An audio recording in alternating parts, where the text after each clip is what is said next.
आखिर कैलाश पर्वत पर क्यों कोई आज तक चढ़ नहीं पाया है? क्यों क्लाइंबर्स को यहाँ आते ही एक अजीब सी घबराहट होने लगती है? यहाँ मौजूद दो अद्भुत झीलों का आखिर क्या रहस्य है? क्या सच में यहाँ एक ऐसा डिवाइन बीइंग रहते हैं जिसकी पूजा 4 धर्मों में की जाती है? आज के इस वीडियो में हम इसी बात को गहराई से जानने की कोशिश करेंगे। तो हेलो गाइस, मैं हूँ कौशिक और चलिए शुरू करते हैं एक और नए एपिसोड को।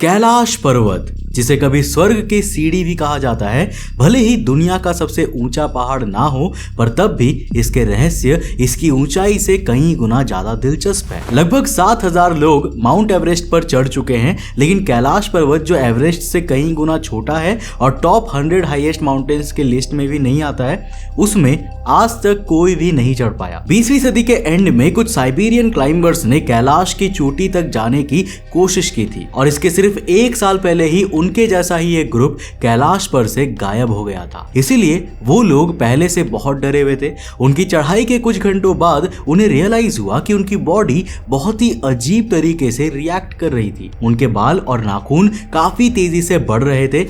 ऐसा लग रहा था कि अचानक किसी जादू से उनकी उम्र बढ़ती जा रही है। डर के मारे उन्होंने अपनी क्लाइंबिंग छोड़ने का फैसला किया और दोबारा नीचे आ गए, लेकिन उनका श्राप अभी भी खत्म नहीं हुआ था। सिर्फ 1 साल के अंदर उन सभी क्लाइंबर्स की किसी न किसी वजह से जान चली गई। अब बहुत सारी जगहों पर यह कहा गया है कि कैलाश पर्वत पर इंसानों की एज जल्दी बढ़ने लगती है, लेकिन इसके पीछे का साइंस अब तक एक्सप्लेन नहीं किया जा सका है। अब दोस्तों, माउंट कैलाश का आकार भी एक बहुत बड़े बहस का इश्यू है। पहली नजर में देखने पर यह बिल्कुल एक परफेक्ट ट्रायंगल या फिर पिरामिड की तरह दिखता है। कुछ लोग मानते हैं कि प्राकृतिक रूप से ऐसा कुछ बन ही नहीं सकता। कुछ थियरीज ये भी कहती है कि किसी आधुनिक सभ्यता ने कैलाश पर्वत को करोड़ों साल पहले बनाया था। अब बदकिस्मती से इंटरनेट पर कैलाश पर्वत के बारे में बहुत ही कम जानकारी दी गई है, लेकिन क्या हो सकता है कि ये आधुनिक सभ्यता और कोई नहीं बल्कि हमारे अपने शिव भगवान हो। कैलाश पर्वत बहुत सारे अलग अलग लोगों को अपनी तरफ खींचता है। ये तिब्बत के साउथ वेस्टर्न कोने में लोकेटेड है और चाइना एंड इंडिया की सरहद के बीचों बीच है। अब यहाँ पर 4 तरह के धर्म को मानने वाले लोग आया करते हैं: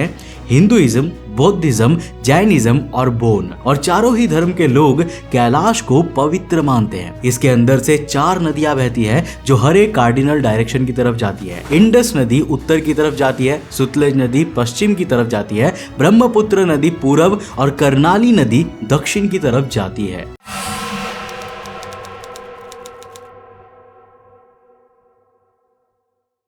इस माउंटेन पर चढ़ने वाले क्लाइंबर्स अजीब तरह के मैग्नेटिक घटनाओं को भी एक्सपीरियंस करते हैं। अब देखो, दुनिया की किसी भी और लोकेशन में आप जाओगे तो कंपास का निडल नॉर्थ की तरफ पॉइंट करता है, लेकिन कैलाश पर्वत के पास ये निडल बिल्कुल ही काम नहीं करता और गोल गोल घूमता रहता है। इसके अलावा पहाड़ पर किसी भी तरह का वाइल्ड लाइफ नहीं है। कैलाश पर्वत पर बहुत सारे पैटर्न्स और धार्मिक चिन्ह भी देखे गए हैं। जब सूरज ढलता है तब एक शैडो बनती है जो लेफ्ट फेसिंग स्वास्तिक के रूप में दिखाई देती है। इसके अलावा सैटेलाइट से भी बहुत सारी अजीब चीजें देखी गई है। लोगों ने ओम का अक्षर देखा है और यहाँ तक कि खुद भगवान शिव का चेहरा भी पहाड़ पर बनता हुआ देखा है। अब ज्योग्राफी के हिसाब से ना माउंट कैलाश को नेवल ऑफ द अर्थ भी कहा जाता है, जो बेसिकली अर्थ का बिल्कुल सेंटर या एक्सिस पॉइंट है। और सबसे अजीब बात यह है ना कि माउंट कैलाश का location famous historical sites Stonehenge और नॉर्थ एंड साउथ पोल से एग्जैक्टली 6666 किलोमीटर्स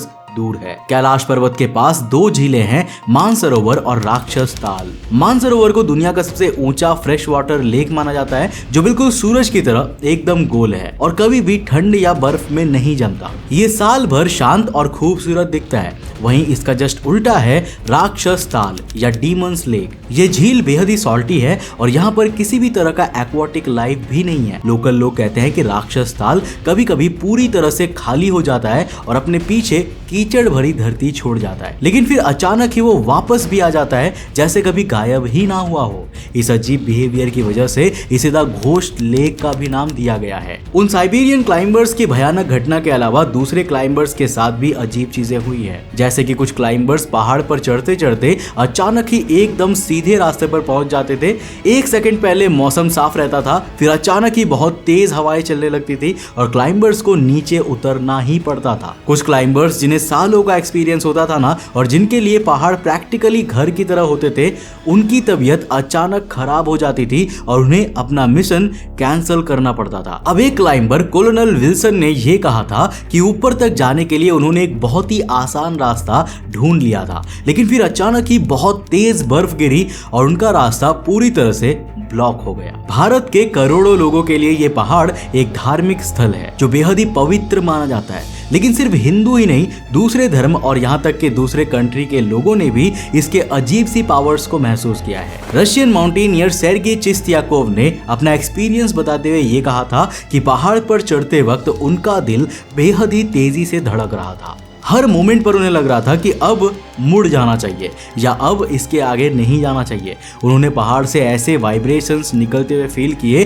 जो उन्हें नीचे उतरने को कह रहे थे। अब इंसान तो क्या, इंसानों द्वारा बनाए गए एडवांस टेक्नोलॉजी से लेस एयरक्राफ्ट भी कैलाश पर नहीं जा सकते। अब पता नहीं माउंट कैलाश पर ऐसा क्या है, पर कोई भी एयरक्राफ्ट या प्लेन एक निश्चित ऊंचाई से ऊपर यहाँ नहीं जा सकता। अब इतने सारे सवाल तो मैंने खड़े कर दिए, लेकिन क्या इनका कोई जवाब है? चलिए जानते हैं।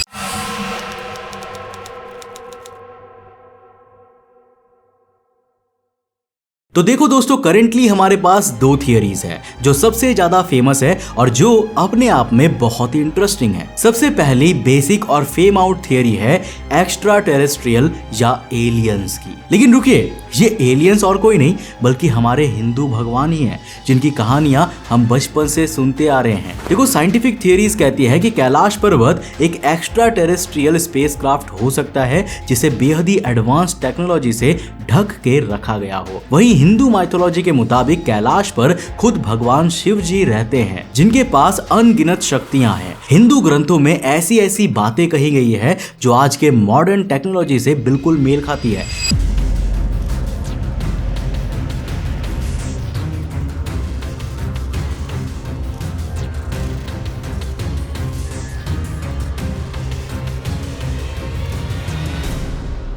जैसे कि उड़ने वाले पुष्पक विमान और ऐसे हथियार यानी कि ब्रह्मास्त्र जो आज के समय के न्यूक्लियर मिसाइल्स की तरह। अब आप ही बताइए कि क्या ऐसा नहीं हो सकता कि वो एक्स्ट्रा टेरेस्ट्रियल बीइंग्स और हमारे गॉड्स सेम रहे हो? किस्मत से बहुत सारी चीजें हैं जो इस बात को प्रूव करती है, जैसे कि कैलाश मंदिर। आर्किटेक्चरल पॉइंट ऑफ व्यू से देखें तो ये मंदिर बेहद ही इंटरेस्टिंग है। इस मंदिर को सिर्फ एक बड़े चट्टान को काट कर बनाया गया है, यानी कि करीब 18 सालों तक कारीगरों ने एक ही पत्थर को तराश कर इस मंदिर को बनाया है। इस काम के लिए उन्हें लगभग 4 लाख टन पत्थर को काट कर बारीकी से अलग करना पड़ा था। इनफैक्ट आज के समय में भी इतनी टेक्नोलॉजी के होने के बाद भी इस तरह की कोई चीज बनाने से पहले हम इंसानों को 1000 बार सोचना पड़ेगा। और सिर्फ इतना ही नहीं, मंदिर के अंदर गुफाओं का जाल भी है, जिस वजह से इसे सुपर केव भी कहा जाता है। केवल बहुत जबरदस्त प्लानिंग और इंटेलिजेंस से ही इस तरह का टेम्पल बनाया जा सकता है। अब जाहिर सी बात है कि किसी को भी शक हो जाएगा कि कहीं इसे दूसरी दुनिया से आए हुए उन्नत सिविलाइजेशन ने तो नहीं बनाया। अब दोस्तों, हम दूसरे और सबसे इंटरेस्टिंग थियरी पर बढ़ते हैं। माउंट कैलाश की पवित्रता पर बिलीव करने वाले जितने भी धर्म हैं, वे सभी मानते हैं कि वहां किसी सुपर नेचुरल प्राणी या आदमी का वास है। अब हिंदू धर्म के मुताबिक वहां साक्षात भोलेनाथ विराजते हैं, लेकिन और कौन से एविडेंसेस है जो इस बात को सपोर्ट करते हैं? वेल, सबसे पहला तो मानसरोवर झील है, जिसमें से अजीब सी रोशनी निकलने की बात कही जाती है। पहाड़ के अंदर से भी अजीब सी आवाजें सुनाई देती है जो लोकल्स कॉन्स्टेंटली सुनते रहते हैं। साल 1999 में प्रसिद्ध वैज्ञानिक डॉक्टर एर्नेस्ट मेसेव और उनकी टीम माउंट कैलाश का अध्ययन करने करने तिब्बत गए थे। उनकी एक्सपीडिशन के दौरान उन्होंने पहाड़ के अंदर से अजीब आवाजें सुनी। मैसेव ने यह थियरी रखी कि माउंट कैलाश एक प्राचीन पिरामिड हो सकता है जो शायद एक एडवांस्ड रेस ने बनाया होगा। उन्होंने ये भी देखा कि गीजा के पिरामिड्स और माउंट कैलाश के लेआउट में भी बहुत सी सिमिलैरिटीज है। मैसेव की खोज ने उन्हें तिब्बतियन लेजेंड शंबाला की कहानी की तरफ भी ले गया। शंबाला एक माइथोलॉजिकल शहर है जो कहा जाता है कि माउंट कैलाश के नीचे बसता है। कहा जाता है कि ये शहर मानव जाति के जीन पूल का एक रिजर्वॉयर है जहां प्राचीन सभ्यताओं की आत्मा या जीन्स को संभाल कर रखा गया है। एडोल्फ हिटलर भी इस थियरी पर बिलीव करता था और उस आर्यन रेस की तलाश में उसने एक टीम को कैलाश पर भेजा भी, लेकिन उनके हाथ कुछ भी नहीं लगा। अब यहाँ पर मैं पहले ही बता रहा हूँ कि अब तक जितनी भी चीजें मैंने बताई है वो सभी चीजें सिर्फ लोगों की थियरीज और मान्यताएं हैं। उनके पीछे कोई ठोस सबूत आज भी नहीं है। तो सवाल ये आता है कि ठोस सबूत कहता क्या है।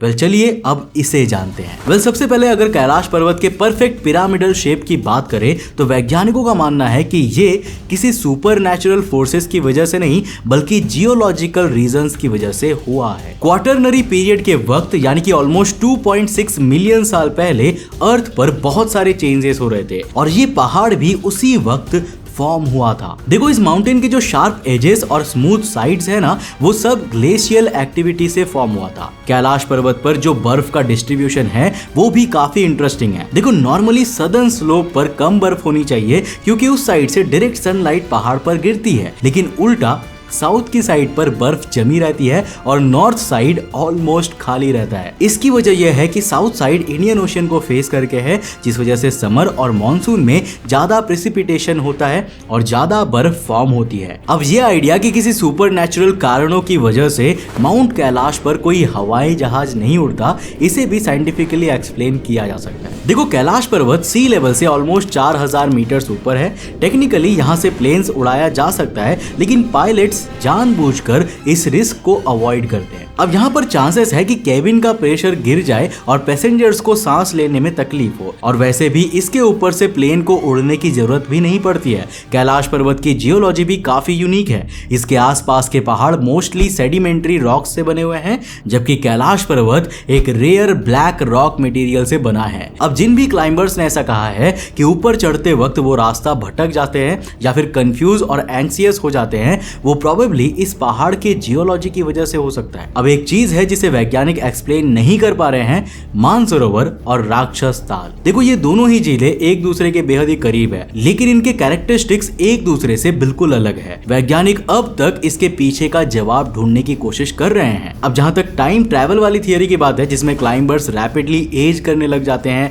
ये प्रोबेबली टाइम डायलेशन की वजह से हो सकता है। देखो किसी भी बड़े स्ट्रक्चर या हायर एलिवेशन पर टाइम बेहद ही स्लो हो जाता है। ये बहुत ही छोटा चेंज होता है, लेकिन हमारी बॉडी शायद इस चेंज को समझ जाती है और हमारे ब्रेन को ये इन्फॉर्मेशन देती है। इसीलिए शायद ऐसा हो सकता है कि टाइम ज्यादा तेजी या फिर स्लो मूव कर रहा हो। अब प्रॉपर साइंटिफिक एक्सप्लेनेशन मिलने के बावजूद कैलाश पर्वत बहुत सारे सवाल खड़े करता है। ये बिलीफ कि इसका निर्माण किसी हायर लाइफ फॉर्म ने किया है, ये तो शायद सालों तक कोई भी ठोस सबूत के साथ चैलेंज नहीं कर पाएगा, स्पेशली क्योंकि कैलाश पर्वत की मिस्ट्री और मान्यताओं से करोड़ों हिंदू जुड़े हुए हैं। अब आपको क्या लगता है, क्या कैलाश पर्वत सच में किसी हायर लाइफ फॉर्म का घर हो सकता है, या फिर इसके पीछे का कारण कुछ और है? नीचे कमेंट सेक्शन खुला है, अपनी राय लिखकर जरूर बताना। दोस्तों अगर आपको ये वीडियो पसंद आया और कुछ नया सीखने को मिला तो इस वीडियो को लाइक करने के साथ साथ अपने दोस्तों के साथ जरूर शेयर करना। दोस्तों अगर आप नए हो चैनल पे तो इस चैनल को सब्सक्राइब करने के साथ साथ नोटिफिकेशन बेल को ऑन कर देना।